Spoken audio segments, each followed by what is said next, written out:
Somebody help me! Help me, please! Hold on, let me get the ambulance on the line. You have to calm down, ma'am. That was an accident. Okay, you have to calm down so we can help you. I'm out the room, Ma'am, you have to calm down so that we can help you.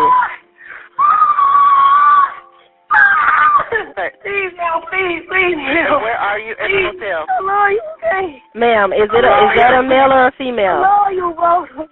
I love you, okay? Hello? Please, where is this, man? Tell me exactly what happened so we can get help to your friend. The girl was sitting on a thing, and I tried to grab my towel to put it on, and it dropped. Is the patient male or female? The male. Anne-Marie had a boyfriend. He even tattooed her face on his body. But she also had Jonathan Wright, her best friend from Chicago. Secret situation, sneaky links. November 30th, she tweeted about him. December 1st, she shot him in the head. Her boyfriend found out through the news. Jonathan's homeboy hit Twitter with receipts saying she did it on purpose because he was seeing other girls. Even though she was the one cheating, the internet went insane. And girl, when you see the evidence, somebody's lying. I gotta think of a way to get a fat ass by tomorrow. I gotta think of a way to get a fat ass by tomorrow. You can sell your pussy. I can do what? Sell your pussy. Sell your mama pussy. Anne-Marie, real name, Joanne Marie Slater, 25 years old, R&B singer from Chicago signed to Interscope Records. Her 2018 single, Secret, and Ain't That Ironic, peaked at number 22 on the Billboard Hot R&B chart. Over 80 million views on YouTube. She had fans, money, a career, and a dark blue BMW. She also had Cowboy, the rapper. They'd been in a relationship for a while, made music together, even dropped a song called Around in 2019. Yo, my name is Cowboy. I'm from the south side of Chicago. And Cowboy, he was all in. Had Anne-Marie tattooed on his body. Like, permanently inked? That's how serious he thought they were. But here's what Cowboy didn't know. Or maybe he did, and that's why his tweets later got so cryptic. Anne-Marie had someone else, Jonathan Wright, 21 years old, college football player from Grand Rapids, Michigan. Safety position at Diamond Point University. First-year student with dreams of starting on the field, but COVID shut his season down. So it was just practice, no games, just waiting. He lived with his grandmother in Michigan, stayed focused, kept his head down. Jonathan and Anne-Marie went way back, best friends since coming out of 8th grade, almost a decade of history. They called each other best friend on social media, posted about each other, publicly claimed that platonic bond. But let me tell you something, it was more than that. According to people who knew them, Anne-Marie and Jonathan had a secret situation going on. Not just friends, not platonic, but she wouldn't claim him. She kept him hidden. People used to tell Jonathan, "Don't tell nobody I fuck with her." Why? Because she had Cowboy publicly.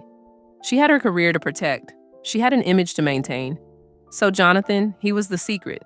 The late night calls, the hotel rooms, the sneaky links. And Jonathan, he played his position, stayed quiet, didn't blow up her spot. Because that's what you do when you care about someone, right? You let them keep you a secret, even when it's killing you inside. The cracks start showing. November 2020. Things were shifting. Anne-Marie's sister had been staying with her in Atlanta, but someone in the family passed away. Her sister went back to Chicago to handle that. Anne-Marie was dealing with grief, stress, emotions she couldn't control. Jonathan came down from Michigan, not for Thanksgiving, for his deceased friend's birthday on December 1st. He'd lost someone too. He wanted to honor that memory. When he saw Anne-Marie going, through her own loss, he stayed, supported her. That's what you do for someone you care about. But tension was building. The kind of tension that comes when one person is tired of being a secret and the other person refuses to let the truth out. November 30th, 2020, the day before the shooting, the internet got receipts. Anne-Marie tweeted, "Went from being something like my best friend to someone I barely know." Read that again. Something like my best friend, not my best friend. Something like? Because what they had wasn't friendship anymore, and she knew it. She also tweeted, "I like being alone better. Shit don't hurt me no more. I've been through too much already." Jonathan, he was on his Twitter too, posted, "I'll do anything for somebody that make me happy. Y'all out here playing games with good people like it ain't a job on loyalty." He retweeted something that said, "I've really been single for 5 years. Nobody can cut me off.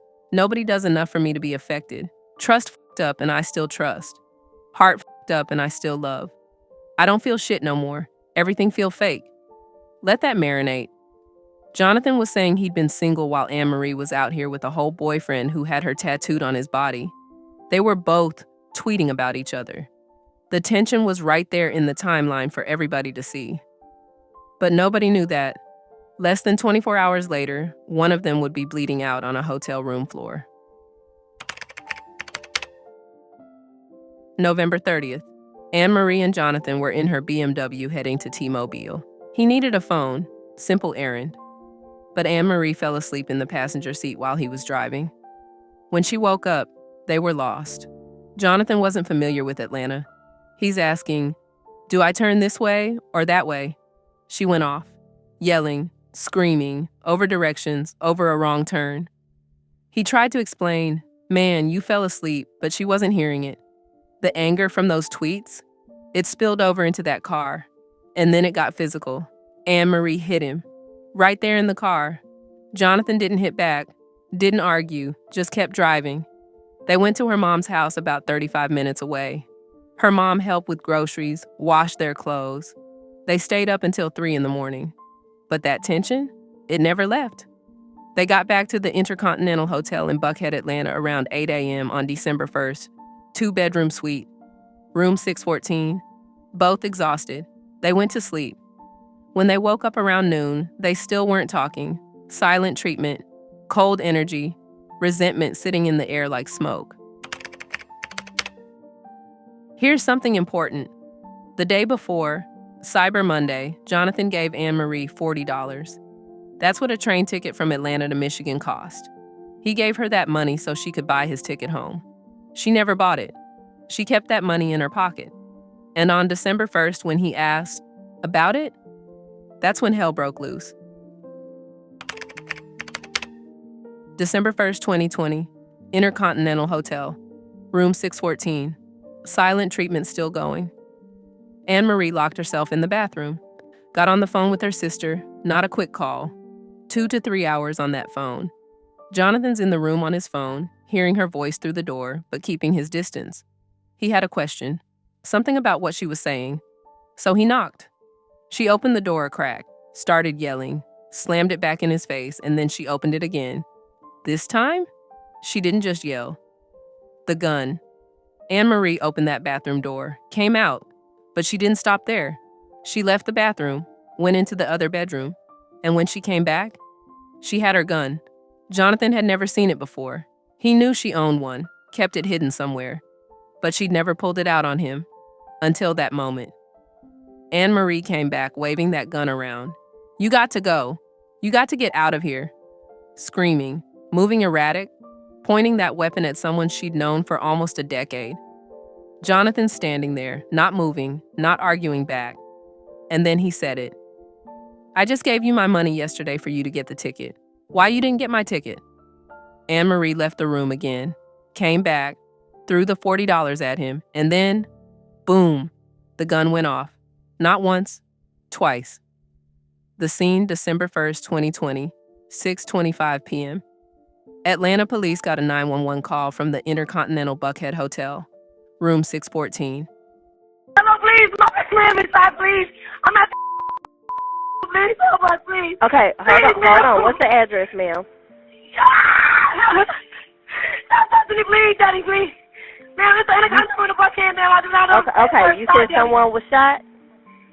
Yes, please, ma'am, please. Okay, one moment. Ma'am, please, hurry up, please, ma'am. Hold on. Please, somebody help me. Help me, please. Hold on, let me get the ambulance on the line. You have to calm down, ma'am. That was an accident. Okay, you have to calm down so we can help you. I'm out the room, Ma'am, you have to calm down so that we can help you. Please, ma'am, please, ma'am. Where are you in the hotel? I love you, okay? Ma'am, is that a male or a I female? love you, bro. I love you, okay? Hello? Please, like, where is that, man? Tell me exactly what happened so we can get help to your friend. The gun was sitting on the thing, and I tried to grab my towel to put it on, and it dropped. Is the patient male or female? It was a male.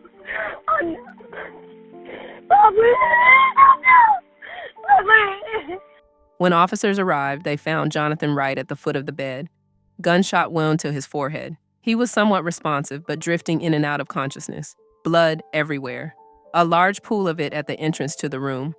He was losing so much blood the officers knew he was barely holding on. Anne-Marie? She was in the hallway, white bathrobe, nothing underneath, screaming, crying, completely hysterical. But here's what the police report said, and pay attention to this.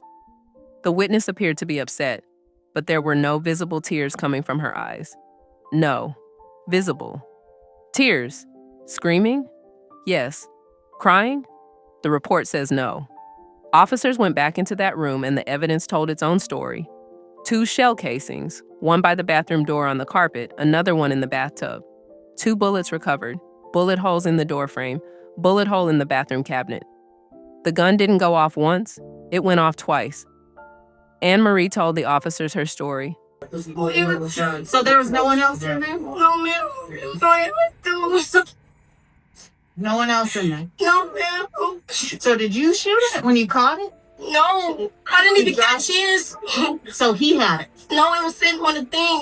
It was sitting on. Okay, that doesn't shoot itself, baby doll. No, I ain't shoot itself. And I never got a chance to grab it. So it fell off a shelf, Yes. off the TV stand. Yes, ma'am. And when it hit the ground, and then what happened? Door. The gun fell off the table, accidentally discharged. She didn't mean it. Complete accident. But here's the problem. If a gun falls off a table and goes off, you might be able to explain 1 shot. But 2? How does a gun fall and discharge twice? Make it make sense. She said the gun dropped. But Jonathan told police a completely different story. He said she went to get it, retrieved it from another room. That's not a gun dropping. That's a gun being held. On that 911 call, she kept saying, "I love you" to Jonathan. Kept calling him her best friend, panicked, desperate, but no visible tears when police arrived. Jonathan didn't wake up that night, or the next day, or the day after that, 6 days. He was in a coma, fighting for his life, bullet wound to the forehead, critical condition. The doctors didn't know if he'd make it. While he was unconscious, the world kept spinning. News broke, blogs picked it up, Twitter exploded, and that's when Cowboy found out. Cowboy, Anne-Marie's public boyfriend, the one with her face tattooed on his body, the one who thought they were solid. He found out his girlfriend shot someone through the news. December 7th, 6 days after the shooting, Cowboy posted a broken heart emoji and a rose on Twitter. No words, just those 2 images. Then, later, he tweeted, "Sad way to find out what I always knew in the first place, though. Love hurts." Read that again. What I always knew. He knew she was cheating. He knew about Jonathan. He just didn't know it would end like this, with headlines, mugshots, and a man in a coma. Cowboy had her tattooed on his body, made music with her, thought they had something real, and she was out here with a whole secret situation that damn near ended in murder. Love hurts? Nah. Betrayal hurts. The internet explodes. While Cowboy was posting broken hearts, Jonathan's friend Theodore hit Twitter with receipts. And girl, he didn't hold nothing back. Theodore tweeted, "Anybody saying free Anne-Marie can suck a dick." He retweeted an article that said Anne-Marie allegedly shot her lover in the head and added, "She can rot for life, my nigga, okay?" Someone tried to defend Anne-Marie, saying it was an accident. Theodore clapped back. "Y'all have mental illnesses, honestly. Everyone's saying, free Anne-Marie. She said it was an accident. If y'all commit a crime, y'all gonna tell the cops y'all did it, or y'all gonna say anything in your power not to get in trouble?" Facts. Then Theodore retweeted this tweet, and this is where the real tea spills.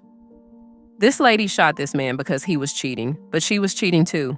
Make it make sense, please. Someone responded to that tweet saying, she was publicly in other relationships. Folks used to tell me, don't tell nobody I f with her. She a fucking goofy. Bitches love control.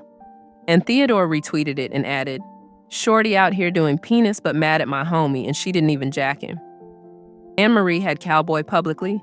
She was out here doing her thing. But when Jonathan started seeing other women, she was mad, shot him over it, even though she wouldn't even claim him, wouldn't acknowledge their relationship publicly, kept him a secret. Theodore also retweeted, a gun doesn't accidentally go off twice, let alone once. Exactly. One shot? Maybe you can sell the accident story. 2 shots? Nah, that's intention. Anne-Marie was arrested, charged with aggravated assault with a deadly weapon and possession of a firearm during the commission of a felony. Booked into Fulton County Jail. Mugshot taken. Processed. December 9th, she posted a $60,000 bond and walked out. But she wasn't free. Judge put her on house arrest, ankle monitor, no contact with Jonathan or his family, no guns. Could only leave for pre-approved work. Her career? Still going. Her Instagram? Still active. Her fans? Divided. Some saying, free Anne-Marie, it was an accident. Others saying, she shot him twice. That ain't no accident. The debate raged online. Some compared it to Tory Laney's shooting Megan Thee Stallion. Said if Tory should be canceled, Anne-Marie should be too. Others gave her grace because she's a woman, she's pretty, she has talent. But at the end of the day, the facts remain. Jonathan Wright was in a hospital bed with a bullet in his forehead. Anne-Marie was at home on house arrest posting on social media. So what really happened? Let's piece it together. Anne-Marie had Cowboy publicly, made music with him, let him tattoo her name on his body. But she also had Jonathan secretly, wouldn't claim him, kept him hidden. Jonathan got tired of being the secret, started seeing other women. The tweets from November 30th showed the tension. She was feeling some type of way about him moving on. December 1st, they got into it. She was already mad from the Cyber Monday argument. Mad about the money, mad about him asking questions. And according to Theodore, mad that Jonathan was doing what she was doing, seeing other people. She grabbed that gun, waved it around, and pulled the trigger. Twice. The question is, was it rage? Was it jealousy? Was it control? Or was it really an accident like she claims? Jonathan wakes up. December 6th or 7th, 2020, 6 days after the shooting. Jonathan Wright opened his eyes. He had no phone, no belongings, no way to contact anybody. He didn't know if Anne-Marie tried to reach out, didn't know about Cowboy's tweets, didn't know about Theodore exposing everything on Twitter, didn't know the internet had already picked sides. He just knew he was alive. Barely. Bullet wound to the forehead. No memory of the actual shot. Just remembered her waving that gun around, screaming at him to get out. Then, nothing. Just darkness. When he finally got strong enough to talk, police came. The police interview, January 6, 2021. January 6, 2021. Detective Wiley sat down with Jonathan to get his side of the story. This interview is everything because this is where we hear what really happened from the person who got shot.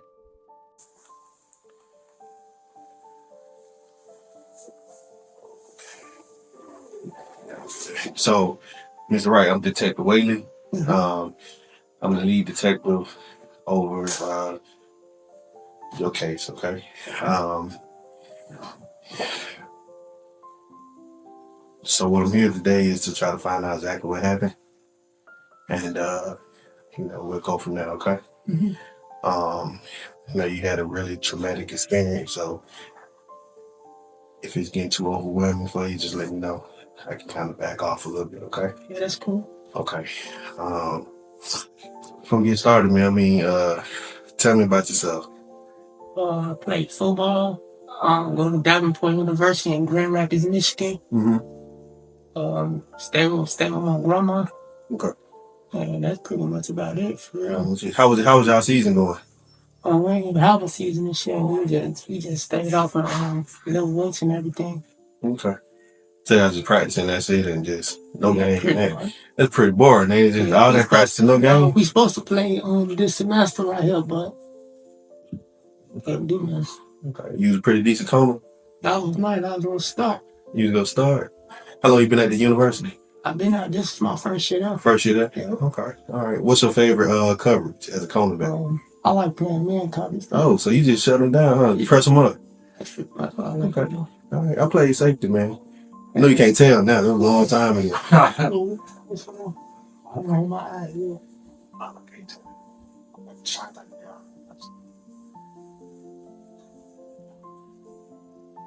That's awesome.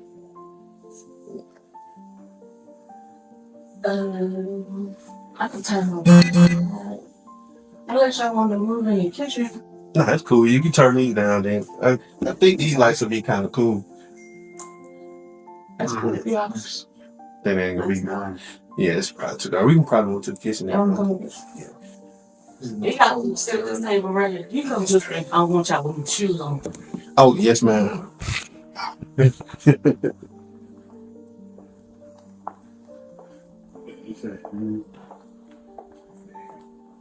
Is this better for you? This right here? Okay.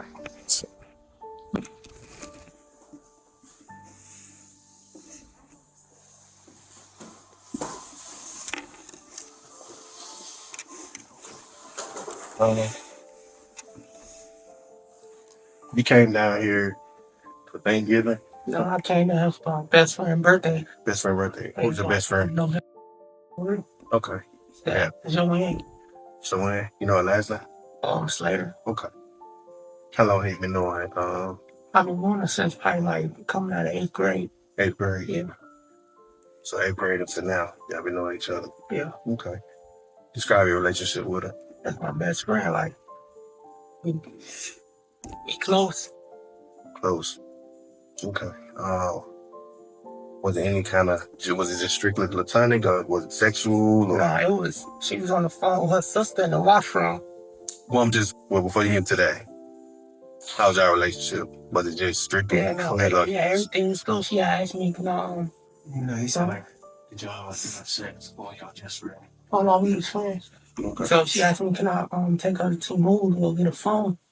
So when I was on my way up, I guess she fell asleep in the car. And she woke up, she like, dang, you ain't at T-Mobile yet? I'm like, man, you just fell asleep in the car. Then after that, she just thought, I don't know what's going on. So I just left it at that. So we went to her mom's house. Her mom went to the grocery store. She came back. She had washed our clothes for her. So after that, we went to the room. She ain't say nothing, I ain't say nothing to her. So she fell asleep. And in the morning, she called her sister. So then she was on the phone with her sister probably for about like 2-3 hours. Then I knocked her on the door trying to ask her a question. She just started going on. She went out there, grabbed the gun, and she just started. Then after that, I woke up like 6 days later. So, you went to so she locked herself in the bathroom? Yeah, she went in the bathroom and she got on the phone with her sister. Yeah, I can hear her talking about the bathroom door because I was in the morning. She was in a hotel room. I think the Intercontinental, I think. Mm-hmm. So we was in there. She get on the phone with her sister. They on the phone for 2-3 hours. I'm just out there on my phone or whatever. And that's, I opened the door and tried to ask her a question about what she was talking about with her sister. And she just started going off on me. She went out there, grabbed her gun, came back in, moving the gun around. You got to get out. Move, come on. I'll do that. She went out there. I told her the day before that, when we left her mom's house, I gave her the money. It was Monday. It was Monday. What's that thing called Monday? It was the computer thing, everything be cheap on the computer. Oh, no, Black Friday, Cyber Monday. Yeah, Cyber Monday. So I gave her the $40 because that's how much the train ticket cost. And she said she was going to get the ticket. For you to go back home? Yeah, for me to go back home. Okay. And the next day I asked her, I said, I just gave you the money yesterday for you to get the ticket. See, well, I still got that money and what it ain't enough. Came back through the money at me. And after that, I woke up 6 days later. I'm on like December the 5th or the 6th. Okay. When you remember her getting the gun? You said, do I remember her getting it? Yeah, you said that she got it. She left out the room and went to go get it. She left out the room to go get a gun? Yeah. Okay. And you remember her having the gun? Do you remember her pointing the gun at you? And she was moving around like, really? Get out of there. She just going crazy. But I'm not even trying to go back with her because I know what she might do with it, you know what I'm saying? Mm-hmm. So I ain't even trying to argue back with her then. That's when that happened. Okay. If I saw your picture, Miss Slater, would you be able to identify me? Yeah. Okay.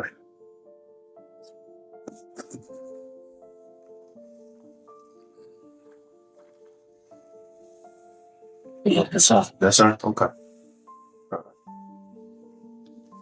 Are you able to write? Yeah. Okay.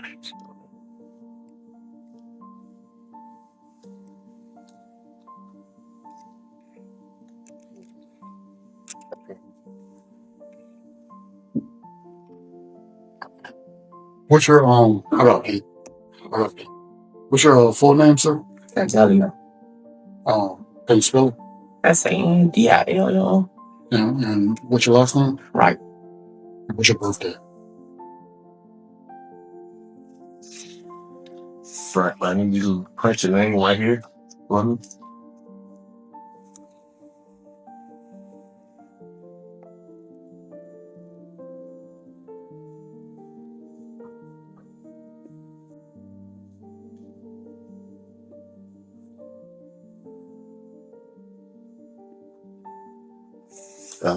At the Wesley City chat site. All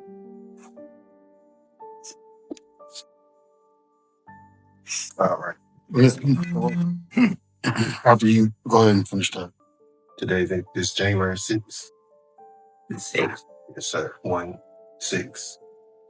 21. And the time you can put 1911 right at the bottom if you want to. Yeah, 1911. Just one more time.